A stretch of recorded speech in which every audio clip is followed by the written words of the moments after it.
Welcome to my channel, Rise Up Diabetic Health. My name is Alyssa. I've been type 1 diabetic for almost 8 years now. I thought I would do something a little bit different today and share my life living with diabetes and show kind of all my decisions that I make throughout the day and how I kind of have a routine set up to, set myself up for success in having, as good of blood sugars as I can. Obviously, every day is different.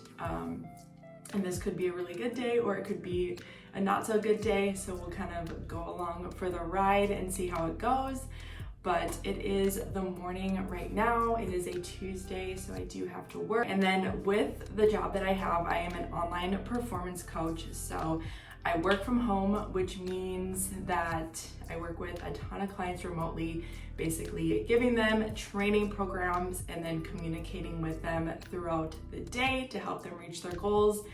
And it means that I sit a lot. So I've had to kind of pivot on, managing my movement throughout the day because it does play a huge part in insulin sensitivity. If I'm sitting at a desk all day versus getting more movement in. I used to be a personal trainer and a strength coach in a gym, so I definitely used to get a ton more movement throughout the day really easily, and now I've transferred into kind of sitting all day at a desk. So it's been a crazy transition, but I've kind of learned some tips and tricks to help me get more movement throughout my day, just to help with my blood sugars. And also with my work schedule, it is kind of, different every day because I do have calls with clients, I have meetings with my team. So it also is up to me to kind of figure out how I'm going to place my meals in throughout the day to set myself up for success and then plan when I'm going to bolus and do all of those things. So every day is kind of different for me based on when I have meetings and calls.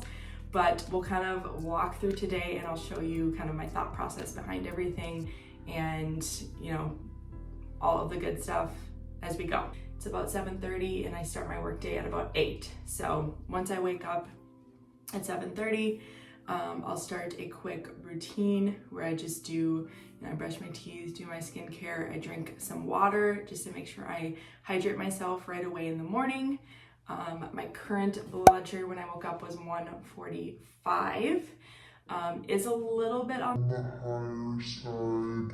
I find that I'm a little more insulin resistant in the morning because of the cortisol release that happens. So sometimes I like to take 1 or 2 units depending on how I'm feeling, just to kind of prevent that slow, gradual spike from happening. Just wanted to quickly go over how I manage my diabetes and what tools I use. So I do have the Dexcom G6. It's currently on my leg, which is the first time I've tried on my leg. I've always done it on my arm. I am really liking the leg, but I do find it's a lot easier to knock it a lot when I'm changing clothes and all that. So we'll see how that goes in the long run. But I have the Dexcom. And then I also just do injections right now. So I've always done injections the 8 years that I've lived with diabetes, but I am thinking about transitioning to using an Omnipod. So I might be switching to that soon here just to kind of see what that can do for my diabetes management. I'm just curious to see how it works. And then a quick disclaimer, this is in no way medical advice on how you should manage your diabetes. It's just a way to, share the decisions that I make, and just know that everybody is different and what I do won't necessarily work for you as well. All right, so I just finished up my routine in the bathroom, so now I'm gonna go get some water to drink before I sit down at my desk and start responding to clients. And then I'll probably be doing that for an hour and a half. And then usually around 10 o'clock is when I like to go for a walk, just to kind of get my body moving and help kind of combat that insulin resistance that I have in the mornings.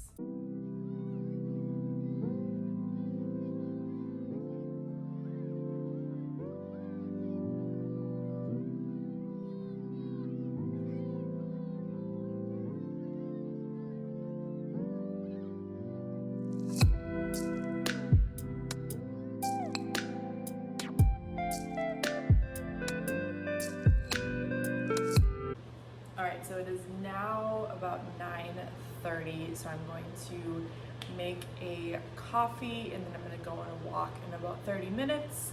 So something that I have found that helps with me, especially with that insulin resistance in the morning, is when I drink coffee, I like to take at least 1 to 2 units of insulin depending on my current blood sugar. So I'm still holding strong at about 136, which is pretty good, because sometimes I do have mornings where those first couple hours my blood sugar will like slowly creep up maybe 30 to 40 points. So definitely something that I monitor, but I do know that when I do drink coffee, it can potentially cause my blood sugar to rise. So I like to drink black coffee, and then I also have this creamer that I use that is like literally the only creamer that I've found that really helps to not cause any rise in my blood sugar.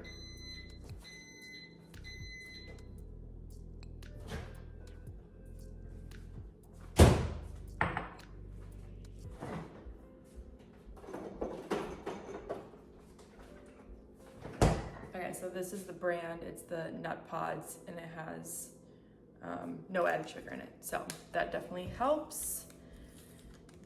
And then I do like to make my coffee in a to-go container so I can go on a walk and drink it at the same time.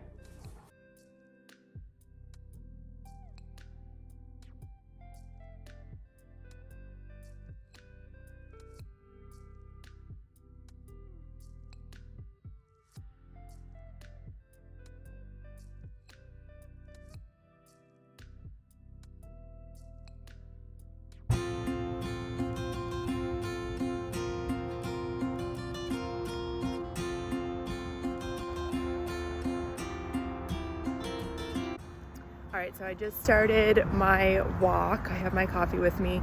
I ended up taking 1 unit for the coffee, and then that'll hopefully get me back down into the 120s before I eat my first meal. First meal is usually around 11:30. I have just found for myself, again, insulin resistance in the morning. So I have found that it works better for me to just push that first meal to a little bit later in the morning, and then it's easier for me to have stable blood sugars after that meal. And I do live in Phoenix, so it definitely makes it easy for me to get outside and move my body. So I usually go for 30-minute walks every day. Okay, so I just got back from my walk about 30 minutes ago, had a quick call to jump on, and now I'm ready to eat my first meal of the day. So it's about 11 o'clock. Just want to kind of talk over my strategy that I use for especially meals during the week. So I like to keep everything very consistent. So I just have, already a good idea of how many carbs are in each meal.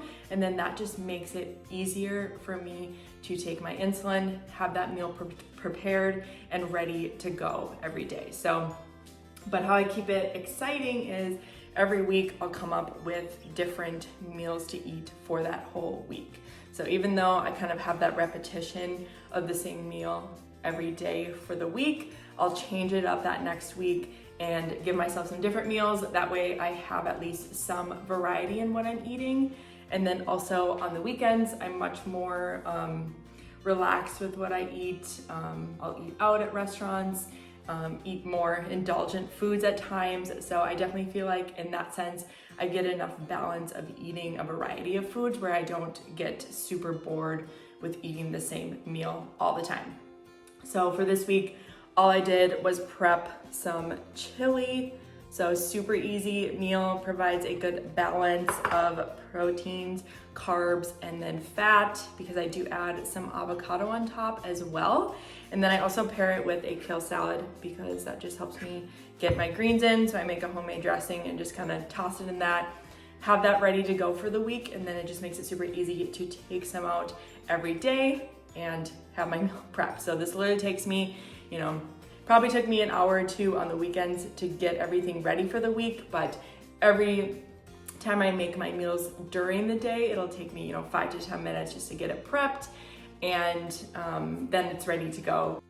Okay, so I input all of my meals into this spreadsheet that I have that just takes into consideration my current blood sugar, my activity level, how many carbs I'm eating, and then from there it tells me how many units I need to take with a correction considered in it. Okay, so based on all the information that I just inputted into the spreadsheet, I'm gonna be taking 3 units of insulin, and I did round up just because, again, insulin resistance. In the morning, I just find that I need that little extra bit of insulin to take with my meals and everything I do, just to kind of help stabilize my blood sugars. So I'll be taking 3 units, and then I'm also gonna take it 15 minutes ahead before I eat as a pre-bolus, just to let it kind of do its work, and then I'll eat in about 15 minutes. So I do like to set a timer on my phone for 15 minutes to hold myself accountable, and also so I don't forget that I need to eat in 15 minutes. So it's a helpful reminder to have that. So I'm gonna go ahead and do that, and then I'll eat.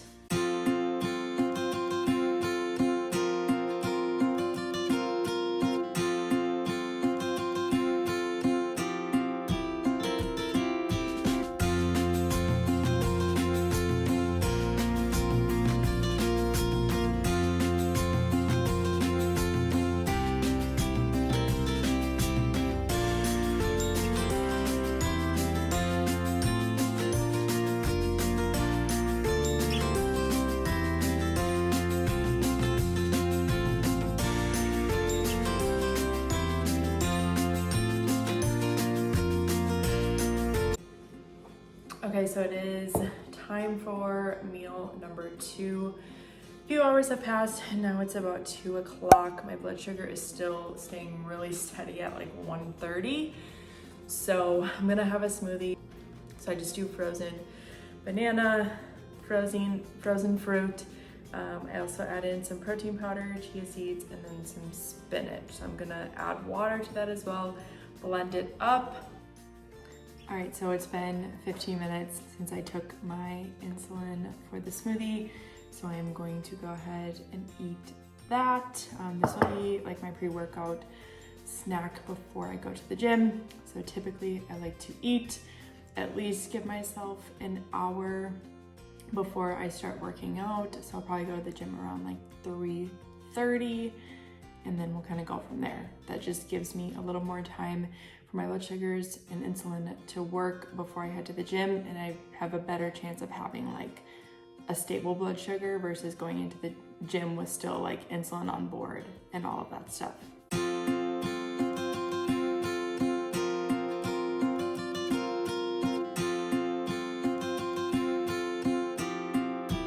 Okay, so it's been about an hour since I ate my smoothie. I did lay down for a quick nap, about 30 minutes. I do feel like it helps with my energy throughout the day when I rest, take a quick power nap. But now I am dressed and ready to go to the gym. The plan today is to do some strength. My current blood sugar is at 151 with a slight down arrow, so I did kind of peak up a little bit, probably around up to 180, 190, and now it's kind of back down. I don't think I'm gonna take any like correction or glucose or anything at this point, just because I do have a feeling once I start doing some strength, it's gonna kind of level out my blood sugar. So let's give it a try. If I start to feel any symptoms of a low, then I'm gonna, have my fruit strip. But right now we're just gonna get started with the workout and see where we're at. All right, so I did end up recording the exercises that I did in the gym today. I ended up just doing them in my apartment gym just because of convenience, but focusing on lower body and back. So I did, squats, reverse lunges, some core work, and then you'll also see some cable work as well. I will be making a specific video as well about different types of movement and how to incorporate that in your week. So stay tuned for that.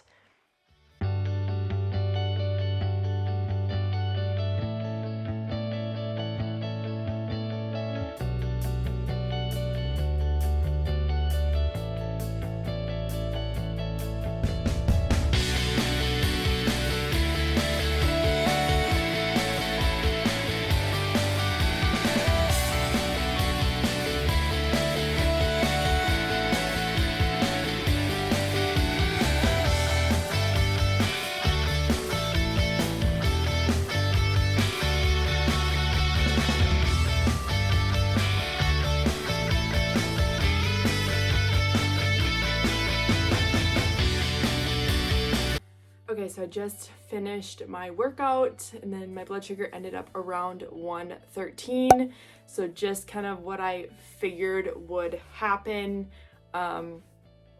I didn't really have much for low symptoms with that down arrow. Like even when I first started my workout, it was still saying like 120 with a down arrow. So I knew to trust my body and listen to my symptoms, and I felt fine. And then also I know that strength tends to either stabilize my blood sugars or help it rise just a little bit. So I just had, you know, that feeling that it wasn't really going to drop once I started that workout.